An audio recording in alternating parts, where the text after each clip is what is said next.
मैं पिछले 2 दिन में यूपी में गाजियाबाद, मेरठ, मुजफ्फरनगर जिलों के अंदर जाकर के आया हूँ और जो मेरी वहाँ के लोगों से बात हुई है, जिस तरीके से वहाँ योगी आदित्यनाथ जी ने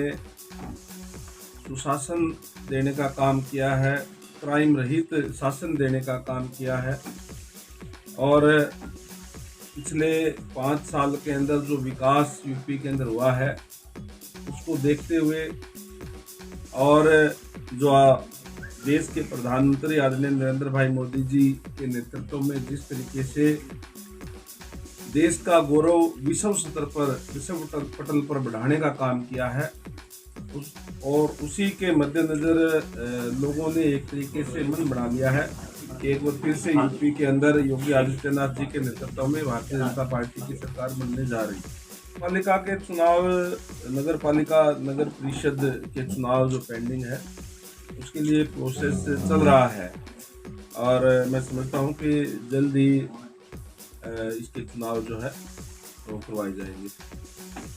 देखिए, जहाँ तक किसानों की बात है, मैं समझता हूँ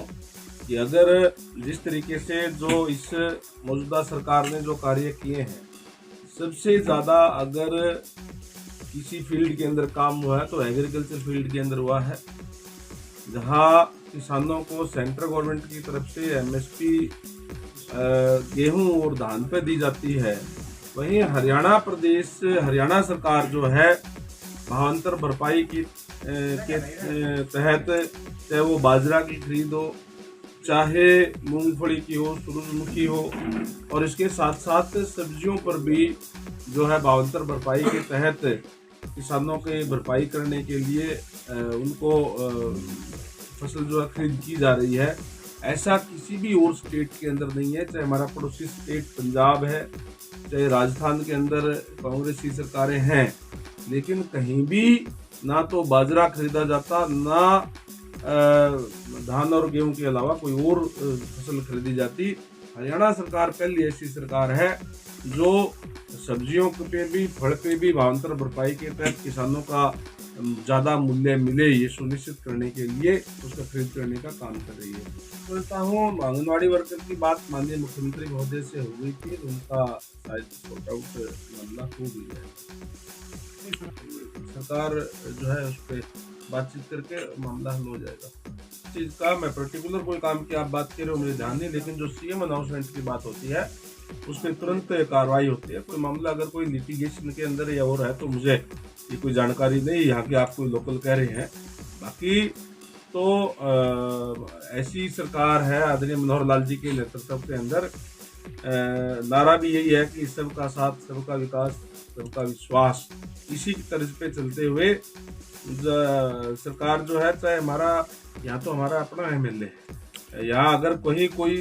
एमएलए सरकार का नहीं है तो वहाँ भी समान विकास करवाने का काम हमारी सरकार जो कर रही है। पर्टिकुलर कोई काम है, कोई लिटिगेशन वगैरह आ गया तो मुझे पता नहीं किस काम की आप बात कर रहे हैं। जैसे मैंने पहले कहा कि मैं जहाँ तक समझता हूँ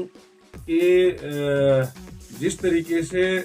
पिछले 7.5 साल के अंदर भारतीय जनता पार्टी की सरकार आदरणीय नरेंद्र भाई मोदी जी के नेतृत्व के अंदर आई है और जहाँ जहाँ भी भारतीय जनता पार्टी की सरकारें हैं, ट्रांसपेरेंसी के आधार पर काम कर रही है। चाहे आप हरियाणा की बात ले लें, चाहे यूपी की बात ले लें, मतलब जो चाहे नौकरियां थी, जहाँ पहले सरेआम जो है या तो पैसे वालों को नौकरियां मिलती थी या एमएलए, एमपी, मुख्यमंत्री की सिफारिश पर नौकरियां मिलती थी, आज योग्यता के आधार पर नौकरियां देकर के युवाओं के अंदर एक विश्वास कायम करने का काम किया है। इस तरीके की ट्रांसपेरेंसी की सरकार भारतीय जनता पार्टी की सरकार चल रही है और देश का गौरव विश्व पटल के ऊपर आदरणीय नरेंद्र भाई मोदी जी के नेतृत्व के अंदर बढ़ाने का काम किया। इन तमाम चीजों को देखते हुए मैं समझता हूँ कि जो 5 राज्यों के चुनाव है, भारतीय जनता पार्टी के पक्ष में जनता फैसला करने के काम करेगी। 134 के तहत जो एडमिशन में नंबर आया है, निश्चित रूप से उन जो प्राइवेट स्कूलों वालों को उनको एडमिशन लेना पड़ेगा।